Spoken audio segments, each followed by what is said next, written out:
সর্বশেষ যে লোকটা জান্নাতে যাবে তাকে আল্লাহ তাআলা জাহান্নামের আগুনে পোড়াতে পোড়াতে ছাই বানিয়ে ফেলবে।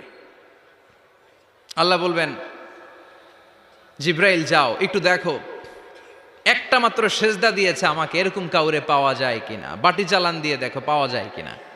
খুঁজে খুঁজে কাউরে পাবে না। আল্লাহ বললেন আবার দেখো, খুঁজে খুঁজে একজনকে পাবে, সামান্য ইমানের ছিটে ফোঁটা তার অন্তরে ছিল। আল্লাহ বলবেন যেহেতু ছিটে ফোঁটা আছে, অনেক মায়ের খাইছে, ওকে বের করে জাহান্নাম থেকে বের করে একটা নির্ধারিত দূরত্বে রেখে দাও। রেখে দেয়া হবে, কিন্তু জাহান্নামের আগুনের লেলিহান শিখাতে তার গা ঝলসে যাবে। সে আল্লাহর ডেকে বলবে, মাবুদ তোমার কাছে আমি কিছু চাই না, জাহান্নাম থেকে তুমি আমাকে বের করেছো, জীবন নদীর পানি তুমি আমার গায়ের মধ্যে ঢেলে দিয়েছো, আমি আবার সজীবতা ফিরে পেয়েছি। আমি তোমার কাছে জান্নাত চাই না, শুধু নিরাপদ একটা দূরত্বে আমাকে রেখে আসো, যাতে জাহান্নামের আগুন আমারে কষ্ট দিতে না পারে। আল্লাহ আমি কিন্তু তোমার কাছে জান্নাত চাই না। কি চাই না? জান্নাত চাই না, কিন্তু জাহান্নামের আগুন আমারে কষ্ট দিচ্ছে, এতটা দূরত্বে রাখো যাতে জাহান্নামের আগুন আমার গায়ে না লাগে।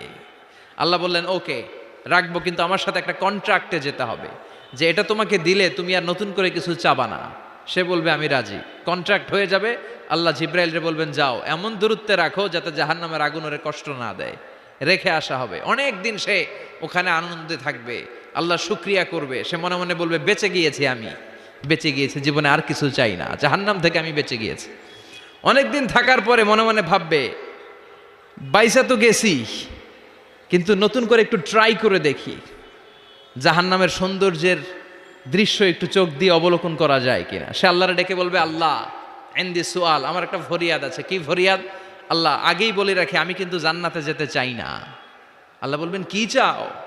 সে বলবে আল্লাহ তোমার জান্নাতটা তুমি কত সুন্দর করে বানিয়েছো, আমি একটা নজর শুধু দেখতে চাই।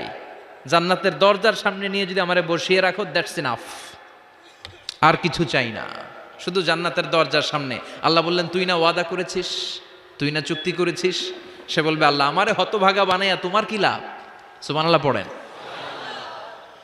আমারে তুমি হতভাগা বানিও না। আল্লাহ বলে ঠিক আছে, আবার সিগনেচার কর যে জান্নাতের দরজার সামনে বসিয়ে দিলে আর কিছু চাবি না। সে সিগনেচার করে বলে আমি চাবো না।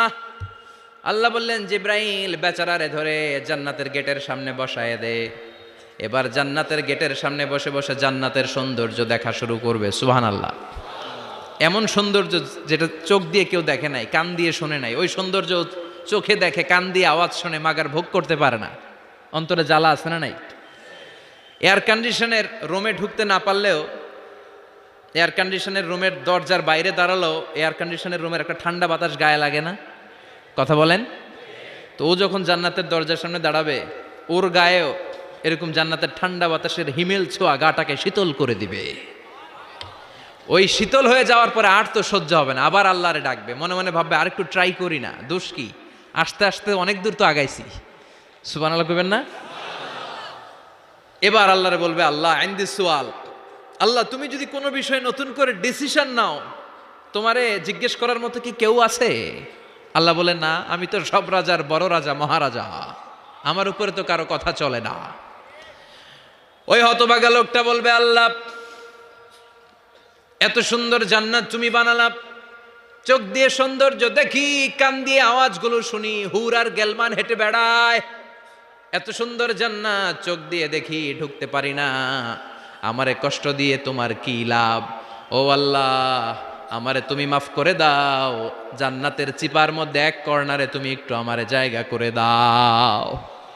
আল্লাহ বলবেন ওয়াই হাক ইয়াবনা আদম, তোর ধ্বংস হোক হে আদম জাত, মা আগদারাকা, তোর চেয়ে বড় গাদ্দার আমি আমার সৃষ্টিকুলে কাউরে দেখি নাই, কারণ তুই আমার সাথে চুক্তি করিস আর চুক্তি ভঙ্গ করিস। আল্লাহর রহমতের দরিয়ায় তখন জোশ খেলে যাবে, ওর আকুতি মিনতি চাহনি আল্লাহর রহমতের দরিয়ার মধ্যে জোশ লাগিয়ে দিবে। আল্লাহর দয়া হয়ে যাবে, মায়া হয়ে যাবে। আল্লাহ বলবেন ঠিক আছে জান্নাতে যা। লোকটা এবার এক দৌড়ে জান্নাতের ভিতরে ঢুকে যাবে। লোকটার দৌড় দেখে আবার লোকটারে আল্লাহ ডেকে বলবে একটু দাঁড়া, একটু দাঁড়া, জান্নাত তো দিছি, তো দৌড় দিলি কেন? সুবহানাল্লাহ কইবেন না? লোকটি বলবে আল্লাহ প্ল্যান তো আমি কম করি নাই, এত চেষ্টার ফলে আমি আসতে পারছি, আবার যদি তুমি বাইর করে দাও, এই জন্য এক দৌড়ে এমন চিপার মধ্যে লুকামো যাতে তুমি আমার না দেখো। আবার আল্লাহর রহমতের দরিয়ায় জোশ খেলে যাবে, আল্লাহ কাছে ডাকবে,